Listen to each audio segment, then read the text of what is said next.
Hello friends, welcome to healthy food chef. நம்ம இன்றைக்கி ரொம்ப சூப்பராக சிம்பிளான சிக்கன் சால்னா எப்படி செய்கிறதுன்னு பார்க்கலாம். ஹோட்டலில் செய்கிற மாதிரியே ரொம்ப சூப்பராக வீட்லேயே சிக்கன் சால்னா.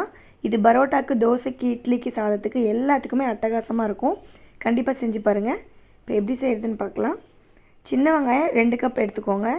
பெரிய வெங்காயம் 1, தக்காளி 2, பூண்டு ஒரு 10 பல்லளவு, இஞ்சி 1 இன்ச் அளவு, ஒரு பச்சை மிளகாய்.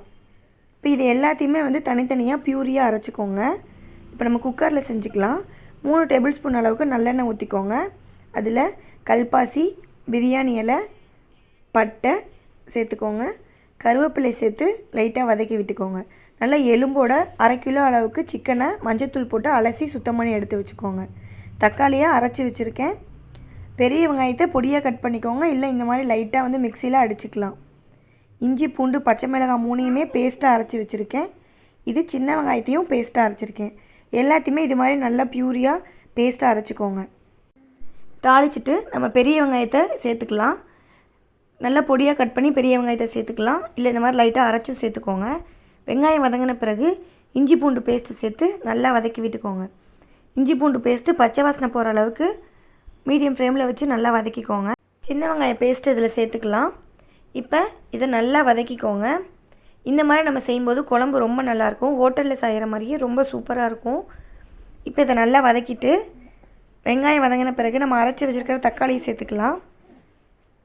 இப்போ நல்லா மிக்ஸ் பண்ணிக்கோங்க. இப்போ மொத்தமாக குழம்புக்கு தேவையான அளவுக்கு உப்பு சேர்த்துக்கோங்க. இப்போ நான் வீட்டில் அரைச்சிருக்கிற குழம்பு மிளகாத்தூள் 2 டேபிள் ஸ்பூன் சேர்க்குறேன். இது இல்லை அப்படின்னா நீங்கள் மல்லித்தூள் ப்ளஸ் ரெட் சில்லி பவுடர் சேர்த்துக்கோங்க. இது கூட சிக்கன் மசாலா இல்லை கரம் மசாலா 1/2 டேபிள் ஸ்பூன் சேர்த்துக்கோங்க. Kashmiri red chilli powder 1/2 table spoon. இப்போ இதை நல்லா மிக்ஸ் பண்ணிக்கோங்க. காரத்துக்கு தகுந்த மாதிரி நீங்கள் வரமிளகாத்தூள் கொஞ்சம் எக்ஸ்டெண்ட் பண்ணிக்கோங்க. இப்போ எண்ணெய் லைட்டாக பிரிஞ்சு வெளியேற அளவுக்கு மீடியம் ஃப்ளேமில் வச்சிடணும். இப்போ பாருங்கள், நல்லா கிரேவி பதத்துக்கு ரெடி ஆகிடுச்சு. இந்த ஸ்டேஜில் நம்ம சிக்கன் அலசி எடுத்து வச்சுருக்கிறத இதில் சேர்த்துக்கலாம். நல்லா மிக்ஸ் பண்ணிக்கோங்க. 5 நிமிஷத்துக்கு இந்த மாதிரி மிக்ஸ் பண்ணிவிட்டு அப்படியே சிம்மிலே வச்சுருங்க. இப்போ பாருங்கள், கிரேவி எல்லாம் ஒன்றோட ஒன்றா சிக்கனோட நல்லாமே மிக்ஸ் ஆகிருக்கு. இப்போ இதை நல்லா பரட்டி விட்டுக்கோங்க. இப்போ இந்த ஸ்டேஜில் நம்ம அரைச்சி வச்சுருக்கிற தேங்காயை இதில் சேர்த்துக்கலாம். தேங்காய் ஆட் பண்ணிவிட்டு தேவையான அளவுக்கு தண்ணி ஊற்றிக்கோங்க. நம்ம பரோட்டாவுக்கு சிக்கன் சால்னா கொஞ்சம் தண்ணி பதத்துக்கு இருந்தால் தான் நல்லாயிருக்கும். ஸோ இந்த அளவுக்கு தண்ணி ஊற்றிக்கிட்டிங்கன்னா வெந்து வரத்துக்கு சரியாக இருக்கும்.